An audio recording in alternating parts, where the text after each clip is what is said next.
Shabbat Shalom.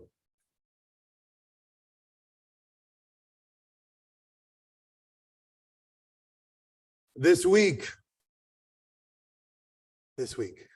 I feel like I've been on the phone almost every minute of the day, and the calls are one of three kinds. They're me checking in on other people, and other people calling to check in on me, and rabbis calling, saying, what can we say to our communities this Shabbat? Because there's nothing that can be said in a moment like this. There's nothing that can make us feel better about what happened.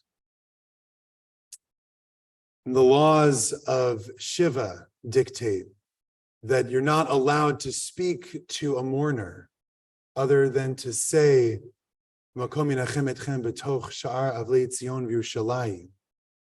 And then if they speak to you, you can talk. There's nothing that can be said to those in mourning because all of us are in mourning this week. There is nothing that can be said other than, God, please be with us and all the mourners of Zion and Jerusalem. There will be a time for us to have big conversations about this. There will be a time for us to talk about how this could have happened. There will be a time to talk about the immediate causes and the historic conflict. There will be a time to talk about how Israel comports itself, where it can go from here. There will be a time to talk about the allies who have showed up for Israel and those who have remained quiet. But today is not that time. Today we are in a Shiva house with mourners of Zion and Jerusalem. Today we connect. Today we take comfort, and today we commit.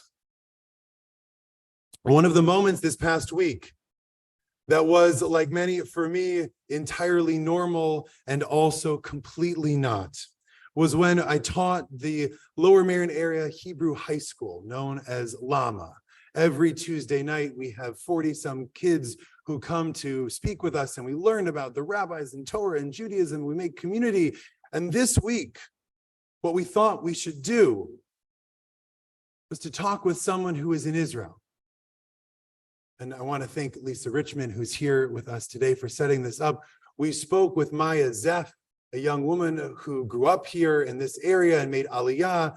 She's 19. She's sitting in her home. She is half in the army and half in seminary and basically waiting for a text to say it's time to come serve. And she said she volunteered to speak to us. And we said, Lama doesn't meet until like 7 o'clock at night. It's going to be like 3 a.m. in Israel. And she said, I won't be asleep. So we met with her, and the kids spoke to her, and they heard her story and what she's doing in Israel, and checking in on her friends and how she is. And it was a lovely moment of connection for these kids to see someone who is a year older than them, who is on her way to serve, who is checking in on friends who are serving currently. And afterwards, we broke into small groups to process what was happening. And our group that Lisa and I led was very quiet. If anything, hammered home that what's happening right now is out of the ordinary. It's that this group of teens was actually quiet. But as we got the ball rolling, they opened up about what was on their minds, what's on all of our minds. Many of them have family and friends, counselors from camp, friends from trips, and they were worried about them. One person said that they hadn't realized until this moment that Jews are a minority. And I paused and thought about it, but I get it. Living in this area, thank heaven, our children feel like they are part of a huge and vibrant Jewish community. They don't feel like a minority. They don't feel in danger. And thank God, that's why we're here. But they were trying, but the attacks of this past week have shaken us. They've awakened many to the precariousness of the positions of the Jews. It makes us ask, if we aren't safe in Israel, are we safe anywhere? The answer, of course, is both yes and no. We thank the police department who has voluntarily sent us extra security this week. We thank the institutions and friends that have reached out and shown us support. We live in a society that is committed to pluralism, to democracy, and our ability as Jews to be safe and free. We thank God for that, and we know that we must also remain vigilant. I noticed many teens, before they were speaking up, were qualifying what they were saying. Well, I don't have immediate family, but, well, I don't really have any friends there that I know, but, oh, I've never been to Israel, but, and at a certain point, I addressed it and I said, well, why are you saying that? Why are we talking about Israel today? And they said, well, because people have friends and family and it's important. And it took them not but a millisecond to get to the next point, which is, well, all of us are connected to Israel just because we're Jews. And that is a message that begins in the parsha we read today. The very first comment from Rashi on the very first line of the Torah asks, why does the Torah start with the creation of the world? Why not start with Moses and Exodus? Why not start with the giving of the Torah at Sinai? Why not start with Leviticus and the laws? That's the important part after all. Why start at the creation of the world? And Rashi says, there will come a time when the nations of the world question our legitimacy with the connection to the land of Israel. In the 11th century, Rashi says this.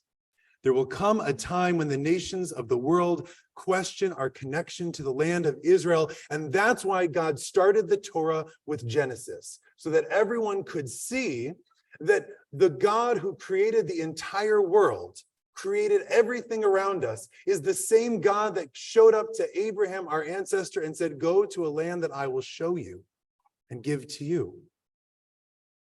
I don't imagine that this is a very good proof text for the non-Jews, but it's a good proof text for us, that every single Jew, whether you have family or friends or whether you have been a Jew your entire life or chosen to be a part of our people, every single Jew has a connection to the land of Israel in our DNA, baked into who we are. And that's why the events of this week shake us to our core, and we all have a right to feel shook. And we all have a right to that sorrow. And we all have a responsibility to do something. And as creation moves on in our story, very quickly, the awe of creating lights and planets and stars gives way to the creation of people. And after God creates the first human beings is where our story will live for the rest of the Torah. And as the shock and horror of what happened to us last weekend, to all of us, over the course of this week, gives way to the stories of the people that were involved. And the Torah again asks a question about creation and says, why was Adam created alone first? And the answer that the Talmud gives is to teach us that any one individual, any one person could be an entire planet's worth of people, an entire human race. And therefore, says the Talmud, anyone who kills one person destroys an entire world. And anyone who saves one person saves an entire world. And so as we come here today, we think of the entire worlds that were lost last week. We think of the people and the stories that they represent. Stories like that of Noam and Yishai Slotky, cousins of Sharon Liebhaber and Rabbi Alan Iser. On their own, when the news broke on Shabbat morning, we'll pretend like I need water.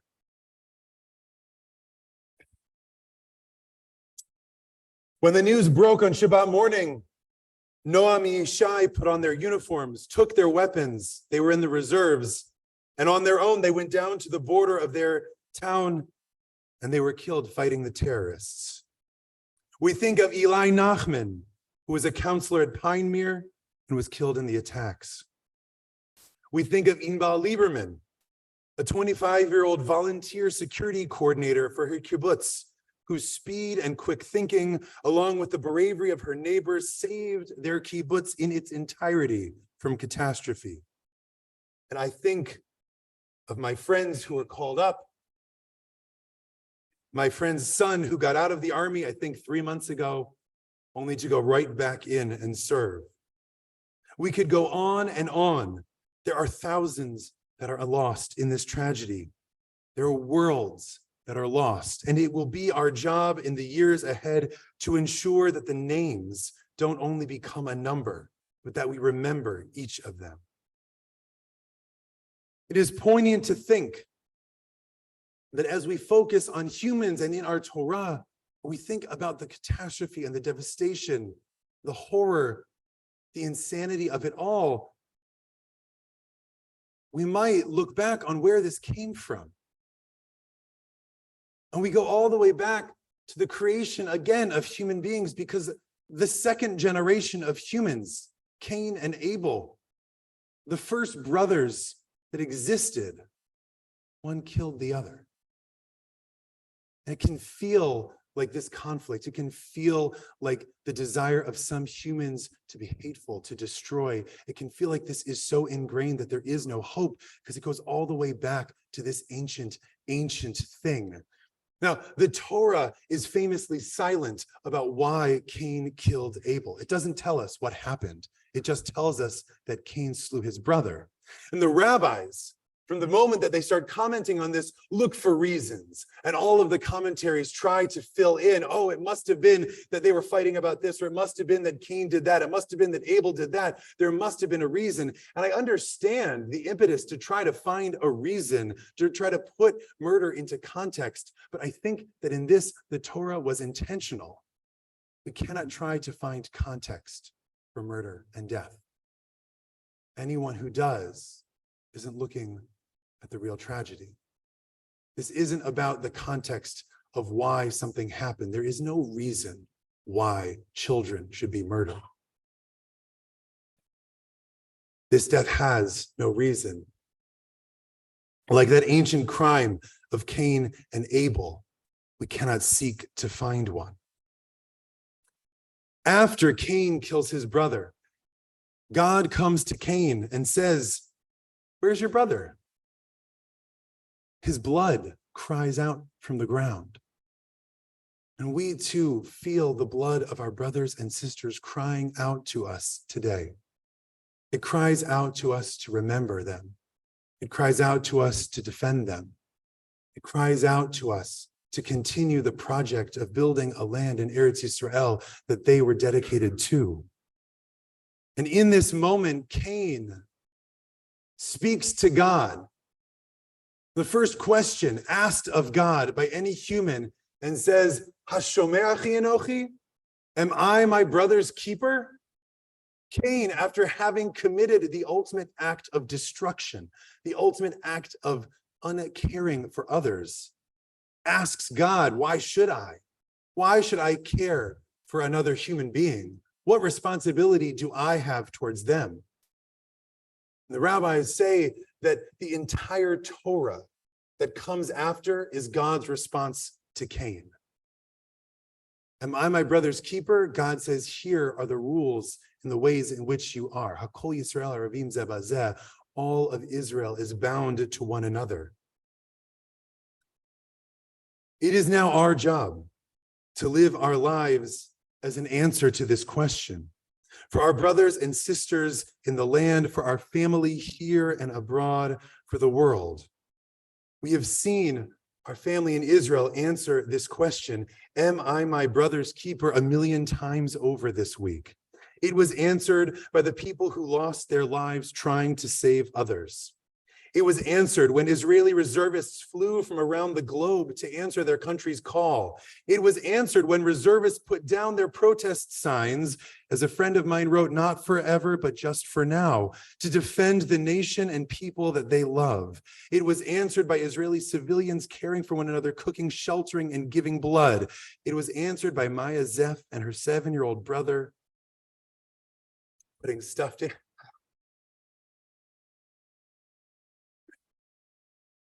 It was answered by Maya and her little brother going down to the shelter in their building to make sure that it had stuffed animals in it so that people would have something to snuggle.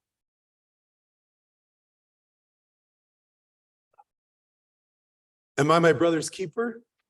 This is the question that we must answer with our lives. Will we answer it by giving what we will answer it, by giving what we can to the cause of keeping Israel safe and thriving? We will answer this question by checking in on our family and friends in Israel. We will answer it by ensuring that as Israel pursues justice and safety, the world does not forget the horrific reason that they need to seek it in the first place. We will answer it by checking in on one another here. We are all shaken and scared and in need of community. We will answer it by standing up against anti-Semitism in all the ways that it can show up around us. Cain's question reverberates throughout history to us today. Hashomer achi anochi? It is our generation's turn to answer it. Ken achi, betach achi, ani eshmor otcha, ani ezkor otcha, ve'ani lo eshkach et hatikvat shelcha. We will protect you, we will remember you, and we will never forget the hope of you. If you're able, I invite you to please rise.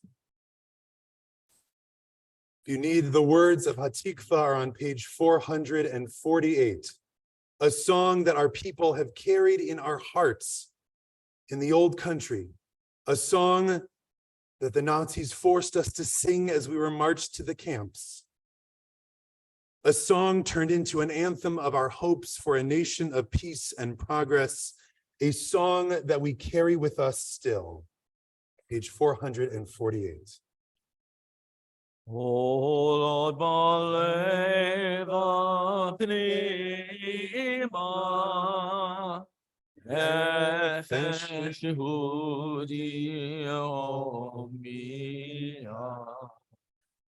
vate mizrach kadima, Ay Zion Sophia, Oro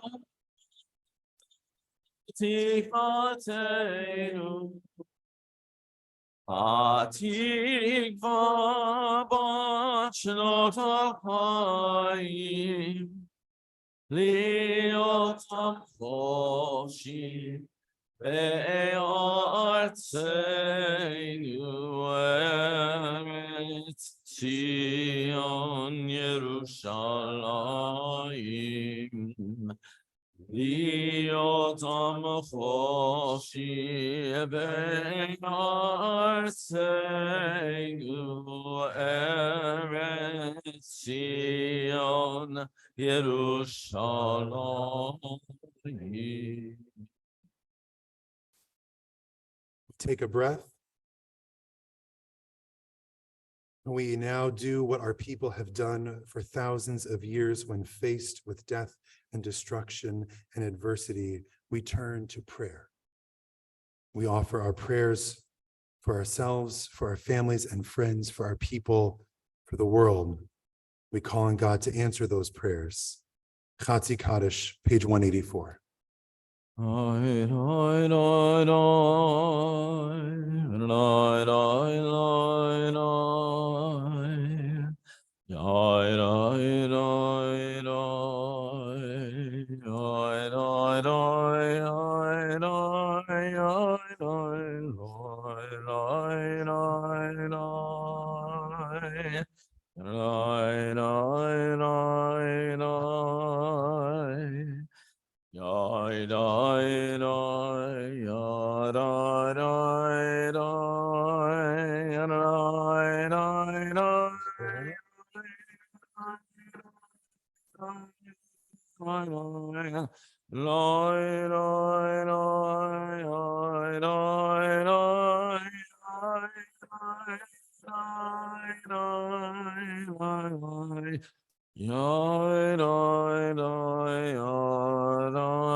Oi, oi, oi,